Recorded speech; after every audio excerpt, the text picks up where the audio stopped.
Assalamu alaikum viewers, I hope all of you are fine. Welcome to my channel Zani Study Instruments. Here are students who are doing masters or BS in English can seek help. Our today's course is History of English Literature and I am gonna tell you about the topic Romantic Age in it. If this video is new for you, please please hit the like button and press subscribe button and press bell icon to get notification of my new videos. And now I'm gonna start the topic. Romantic Age. Romantic Age was an artistic, literary, musical, and intellectual movement that originated in Europe towards the end of the 18th century. रोमानवी दौर यानी कि romantic as एक funny, अदबी, मौसीकी और फ़िक्री तहरीक थी जिसकी इब्तदा Europe में 18वीं सदी के एंड में हुई and in most areas was at its peak in approximate period from 1800 to 1850 और बहुत सारे इलाकों में ये 1800 से लेकर 1850 तक का दौर रहा. This period was characterized by its emphasis on emotion and individualism और ये दौर जज्बात और इनफरादियत पर ज़ोर देने की खासियत रखता था. This era attach great importance to the power of imagination और ये दौर तख़य्युल की ताकत पर बहुत ज़ोर देता, बहुत अहमियत देता था. Writers in this era tend to regard themself as the most interesting subject for literary creation और इस दौर के मुसन्नफ़ अदबी पैदावार में ख़ुद को बहुत ज़्यादा दिलचस्प मौजू मानते थे. Interest in urban life was replaced by an interest in nature. शहरी ज़िंदगी में दिलचस्पी की जगह नेचर में दिलचस्पी आने लगी. The romantic writers responded strongly to the impact of new forces, particularly the French revolution and its promise of liberty, equality and fraternity. रोमानवी मुसन्नफ़ीन नई ताकतों ख़ासकर फ्रांसीसी इनकलाब और इसकी आज़ादी, मसावात और भाईचारे के वादों पर सख्ती से जवाब देते थे. The humanitarianism that had been developing during the 18th century 18वीं सदी में जब इंसानियत परस्ती तरक्की कर रही थी was taken up enthusiastically by the romantic writers. तो उस वक़्त रोमांटिक मुसन्नफ़ीन को जोशो खरोश से उठा लिया गया. The romantic age is also known as the age of revolution.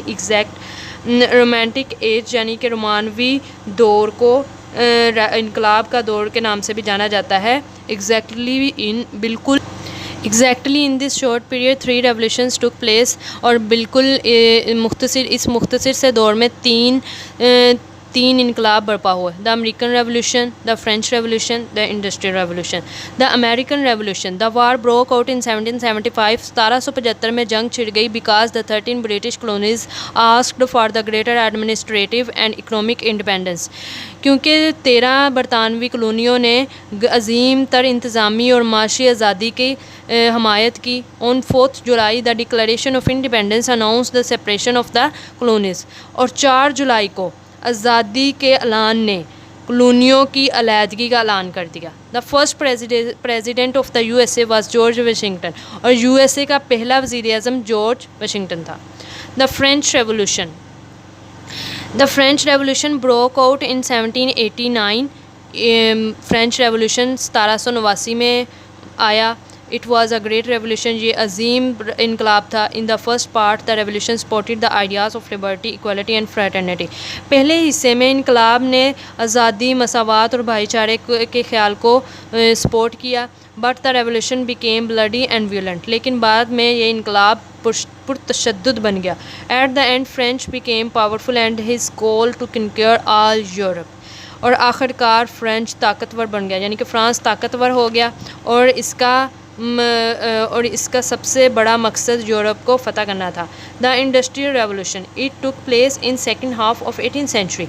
Industrial यानी कि सनती इनकलाब 18वीं सदी के दूसरे हाफ में हुआ. There were new techniques. उसमें नई तरकीब थी. And production and communication increased.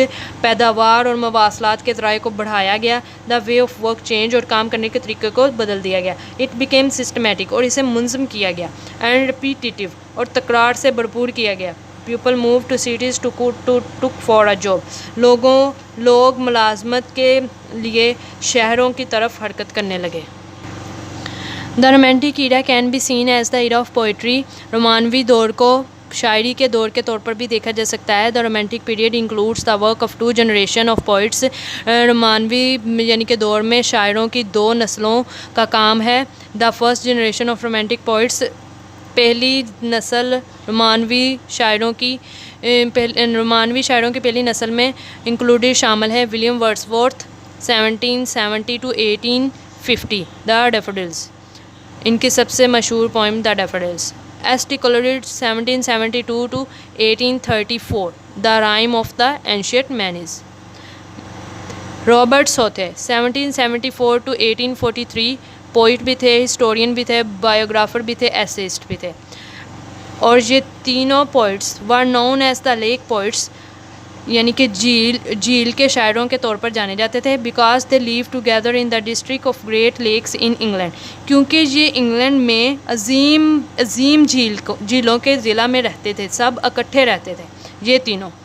They emphasize the importance of self and its relationship with nature, और ये नेचर कुदरत के साथ अपना और इसका तल्लुक़ की अहमियत पर जोर देते थे। The second generation of romantic poets, और दूसरी नस्ल रोमांटिक पोइट्स की Lord Byron 1788 to 1724, George the third, P.B. Shelley 1792 to 1822, ode to the west wind, John Keats 1795 to 1821, ode to the Nightingale.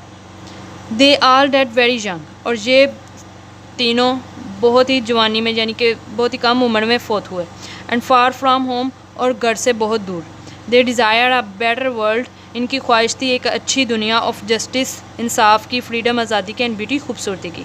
To William Wordsworth, poetry should begin as, शायरी शुरू होती है the spontaneous overflow of powerful feelings which the poet then recollect in tranquillity, यानी कि ताकतवर एहसासात के overflow, यानी कि पोइट्री शुरू होती है ताकतवर एहसासात के ओवरफ्लो, तेज़ी से ओवरफ्लो के साथ, और फिर दोबारा से पोइट इन्हें ट्रांसक्वलिटी पुरस्कूनी से रिकलेक्ट करता है। Walking a new but corresponding emotion the poets can then mould into art, और इन्हें आर्ट की शक्ल में मल्ड करता है। और गाइस, ये था रोमांटिक पीरियड, और इसका यहाँ पे एंड हुआ है। And thanks for watching this video, and I hope this video was useful and helpful for you। अगर आपको ये वीडियो पसंद आई है और आपके किसी काम आई है तो प्लीज़ मेरे चैनल को like my video and subscribe my channel, और press the bell icon, please, request है, please. Thanks for watching, thanks a lot, अल्लाह हाफिज़।